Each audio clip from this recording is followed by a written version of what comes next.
चलिबाकू होचे सामाजिक बोली आमे कहिबा। निजर शैशव काल सामाजिक परिवेश अनुसार शिक्षा करिथिबा भाषा। जदि शिशुटीए ओडिसा रे जन्म होई थाए ओ बड़ होई विदेश रे पाठ पढ़ेबा चाकरी करे सीए सेठिकार भाषा को अपनाए मात्र तार ओडिसा रो भाषा को मातृभाषा रूपे जानि थाए ता व्यवहार करे।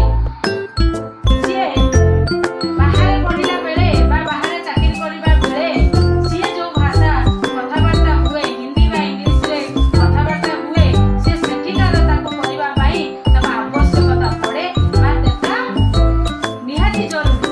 तेणु सीए जेतबेले तार सेई सब कर्मपथरु आसी घरे पहुंचे सीए ता घर परिवार सहित रहे सेतेबेले सीए ओडिया भाषा कथाबार्ता हुए ता मातृभाषा को सीए बंचेई रखे। मातृभाषा रे शिशुटी जे कोनसी कथारे अर्थ को बा भाव को ओ भावना को सहजरे बुझी थाए। मातृभाषार अर्थ भाव बा भावना को सहजरे बुझी थाए।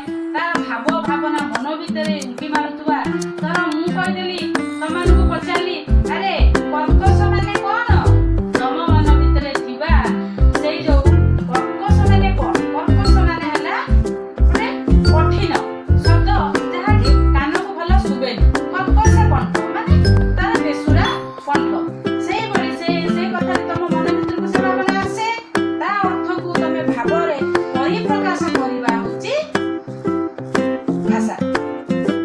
जो भाषाटी निज परिवार परिजन ठारू प्रथमे शिखिताए ता हेउची मातृभाषा। निज परिवार जेतेबेले जन्म होला छोटियाटिए होला प्रथमे छोटियाटिए हेतिला सेतेबेले सीए ता बापा मा जो परिवेश भितर जेते जण थिले से संपूर्ण भाबरे से डाकी पारु नथिला। सेतेबेले ता मन भितर ता मा ताकू कहि दिए ये होचंती तो दादा सीए तो मा सीए मु तो मा बा सीए तो बापा सीए खुडी एई सब जिनिस सीए दरटी भाषा रे कुए किंतु संपूर्ण भाबे करि पारे नाही। टिके बयस पढिबा संगे संगे सीए सेई जिनिस को सब डाकी शिखे बुझी शिखे जहा कि ता मा बा परिवार ठारू शिखि थाए। निज मनर भावनार परिप्रकाश को रूप देला ही भाषा बा मातृभाषा।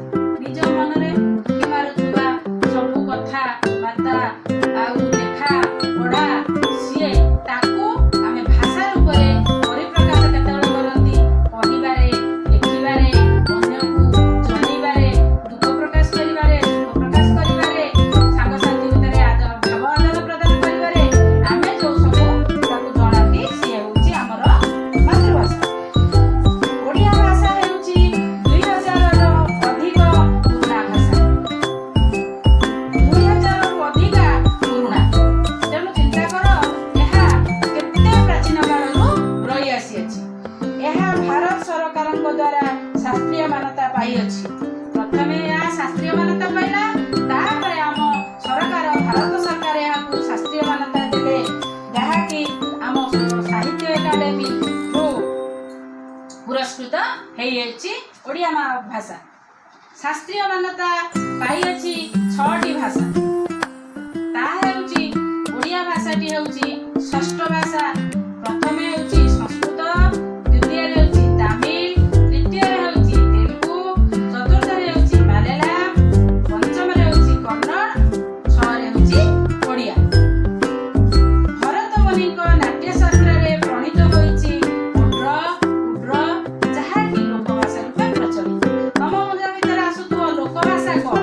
ତମେ ଛୋଟିଆ ଛୋଟିଆ ଗପ ବହି ସବୁ ପଢିଥିବ ଲୋକ କଥା ଲୋକ ଗୀତ ଲୋକ ଭାଷା।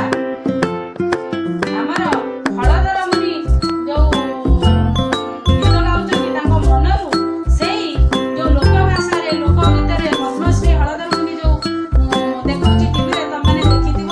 ଆମମାନଙ୍କର ଛୋଟିଆ ଛୋଟିଆ ଗପ ବହି ସବୁ ତମମାନେ ପଢିଛ ଶୁଣିଛ ଦେଖିଛ। ଆଉ ଆମ ପାଖରେ ଥିବା ଏଇ ମୟୂରଭଞ୍ଜ ଜିଲ୍ଲାରେ ଥିବା ଯୋଉ ଆମେ ଓଡ଼ିଆ ଭାଷାରେ କଥାବାର୍ତ୍ତା ହେଲା ବେଳେ ଆଦିବାସୀ ମାନେ ତାଙ୍କ ଭାଷାରେ ତାଙ୍କ କଥାବାର୍ତ୍ତା ହେଲା ବେଳେ ଆମ ଓଡ଼ିଆ ଭାଷାରେ ମଧ୍ୟ କିଛି କଥାବାର୍ତ୍ତା ହୁଅନ୍ତି ଯାହାକି ପ୍ରଚଳିତ ଭାଷାକୁ ସେମାନେ ଲୋକଭାଷା ରୂପରେ ଆପଣେଇ କଥାବାର୍ତ୍ତା ହୁଅନ୍ତି। ତାହା ହେଉଛି ଲୋକଭାଷା। ପିଲାମାନେ ଆମେ ସମସ୍ତେ ଆମ